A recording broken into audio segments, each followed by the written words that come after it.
வணக்கம். குடும்ப வாழ்க்கை அது ஒரு அழகான பயணம்தான். ஆனா அதே சமயம் நிறைய சவால்களும் இருக்கும் இல்லையா? அந்த பயணத்துல வர்ற சந்தோஷத்தையும் சரி கஷ்டத்தையும் சரி எப்படி பேலன்ஸ் பண்றதுன்னு தான் இன்னைக்கு நாம பார்க்க போறோம். வாங்க நம்ம வீட்டை எப்படி இன்னும் பலப்படுத்தலாம், நம்ம குழந்தைங்களை எப்படி இன்னும் அன்பா வளர்க்கலாம்னு சேர்ந்து கத்துக்கலாம். ஆமா, குழந்தைகளை வளர்க்கறதுங்கிறது அடடா, அது வாழ்க்கையில கிடைக்கிற ஒரு பெரிய வரம்னே சொல்லலாம்.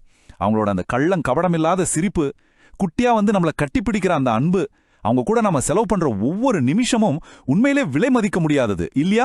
நம்ம மனசுக்கு ஒரு பெரிய நிறைவை கொடுக்கிற அனுபவம் அது. அதுல எந்த சந்தேகமும் இல்ல. ஆனா அதே சமயம் இன்னொரு பக்கமும் இருக்கு.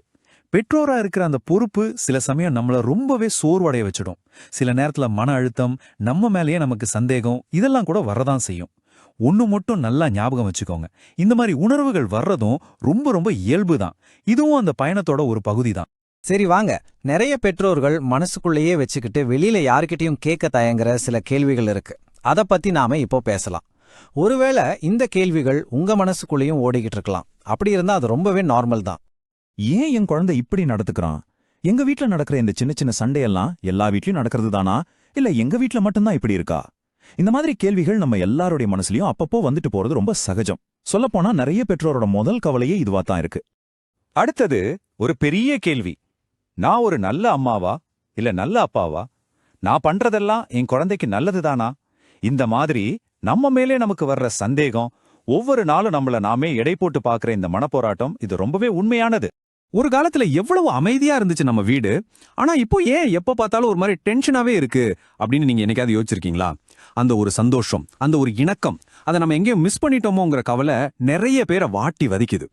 சரி, இப்ப வாங்க உங்க குழந்தையோட நடவடிக்கைகளுக்கு பின்னால இருக்கிற ஆழமான அர்த்தங்களை புரிஞ்சுக்க முயற்சி பண்ணுவோம். சில நடத்தைகள்லாம் பார்க்கறதுக்கு பிரச்சனை மாதிரி தெரியும், ஆனா உண்மையில அது பிரச்சனைகளே இல்ல. அது நமக்கு அனுப்பப்படுற சில முக்கியமான மெசேஜஸ். அது எப்படி புரிஞ்சுக்கிறதுன்னு பார்க்கலாம். இங்க நம்ம புரிஞ்சிக்க வேண்டிய மிக மிக முக்கியமான ஒரு விஷயம் என்னன்னா, குழந்தைகளோட சில சேட்டைகளோ இல்ல கஷ்டமான நடத்தைகளோ அவங்களோட தோல்விகள் கிடையாது. அது அவங்க நமக்கு அனுப்புற மெசேஜஸ்.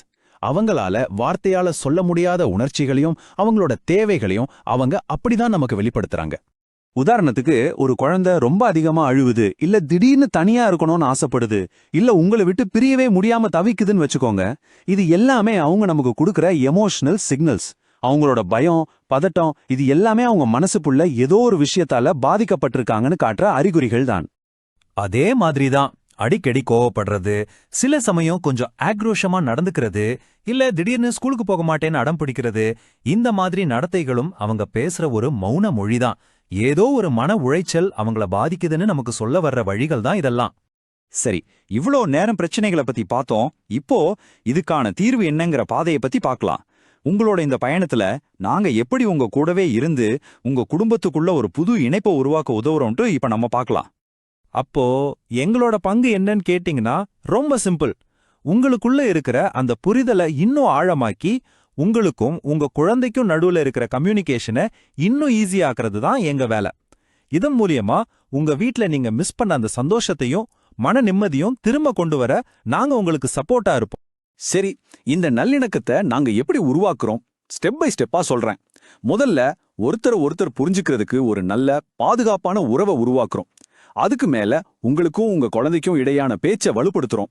அப்புறம் இது அவங்க உணர்ச்சிகளை தூண்டுதுன்னு கண்டுபிடிச்சு, ஓ, நம்ம சொல்றதை இவங்க கேக்குறாங்க அப்படின்னு குழந்தைகள் உணர்றதுக்கு நாங்க சப்போர்ட் பண்றோம்.